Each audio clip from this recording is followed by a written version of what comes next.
Hi all, Emily here. I'm fresh off my first trip overseas in many years. I've been to Florida and the Twin Cities a few times since 2020, but this was my first big chance to make a big trip, and I was so excited. Most of you who know me well know I love to travel internationally. I love the places, I love the people, I love the experiences. Sometimes I also really love to just sit and watch the world go by from a quaint cafe when I'm traveling overseas. You know, sip on a cappuccino and act like a local. Oh, and another thing I love about international travel is the food. I love food. And I love the wine. I love the wine. And in case you didn't catch it the first two times, I love the wine. A good friend of mine asked me before I left what I was most excited about, and I told him that I actually thought it was the eating and drinking. Part of me was embarrassed to cavil about wine and food so much. By the way, for those of you who don't have your Yiddish to English translators out, cavil basically means to gush. In fact, I did a little research as I was getting ready for this vlog, and the word cavil comes from a German word kavellen, which means to well, gush, or swell up about something. So the part of me that was feeling a bit embarrassed to cavil about the food and wine was chirping in my ear about the fact that I should be focusing more on the people and the places I was about to see. But then I just couldn't stop thinking about the Jamon and the Tempranillos and the wines from the Douro Valley and the Rioja region.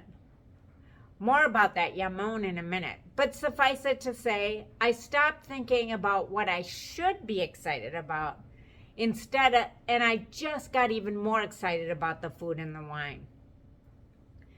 Now, any trip is going to come with a certain level of uncertainty and some last-minute preparation chaos, but I do have to say that I did a really good job of not getting too worked up about things. In fact, the only thing I gave a passing thought to that was a potential concern heading into the trip was the fact that it was mid-spring and I typically have some issues with seasonal adjustment that can at times cause extreme fatigue. Other than that, I was essentially worry-free heading into my big adventure. The flights worked out pretty well. Our first day in Lisbon was magical. We were tired, but it was more of that typical travel-related kind of tired and nothing more. At that first meal in Lisbon, we had some really good wine, and more importantly, I got my first of many meals that included Jamon. Now, for those of you who aren't familiar with Jamon, it's basically like prosciutto, but it comes from Spain or Portugal instead of Italy. I love to tell you that the Yiddish word for Jamon is, but for some reason I don't think there is one. Maybe when they find a way to come up with a good kosher version of Jamon, we'll invent a word. But until then, I'm going with the idea that it's not technically ham if it's Jamon. We were only in Lisbon for a couple of days before we moved on to Barcelona. But I have to tell you, between the cheese, the wine, the Jamon, and all the other amazing delicacies, I was feeling like a pig in... Well, let's just say I was feeling like a pig in pig. Things were going great. When we left Lisbon to head to Spain, we had a chance to visit the Sagrada de Familia in Barcelona, which was designed by famous Spanish architect Antoni Gaudí. There was this fantastic jazz bar in Barcelona too. In Madrid, we got to see the Prado Museum. Like I said, we were having an amazing time. But at about the halfway point of the trip, all of a sudden I hit the wall. My seasonal adjustment, which had been held in check by the excitement and the adrenaline of the trip, hit me like a tidal wave, and I felt like I couldn't even move.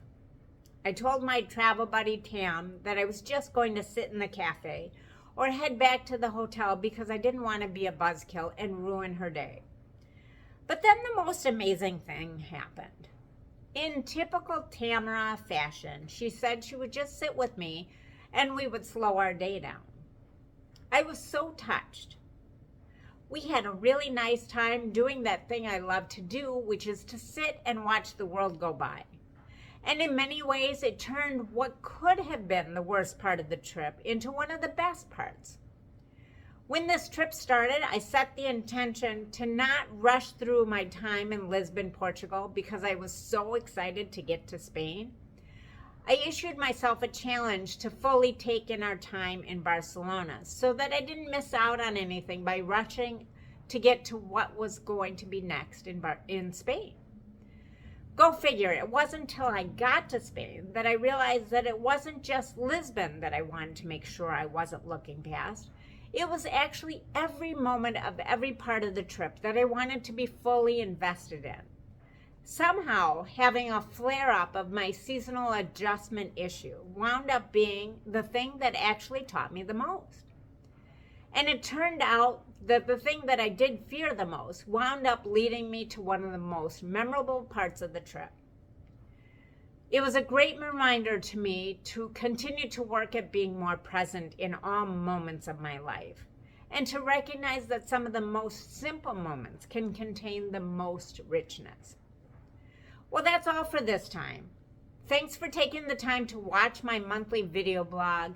Please share it with your friends and send me your thoughts and feedback. I read them all. I love to hear from you guys. Adios, amigos. Have a great day.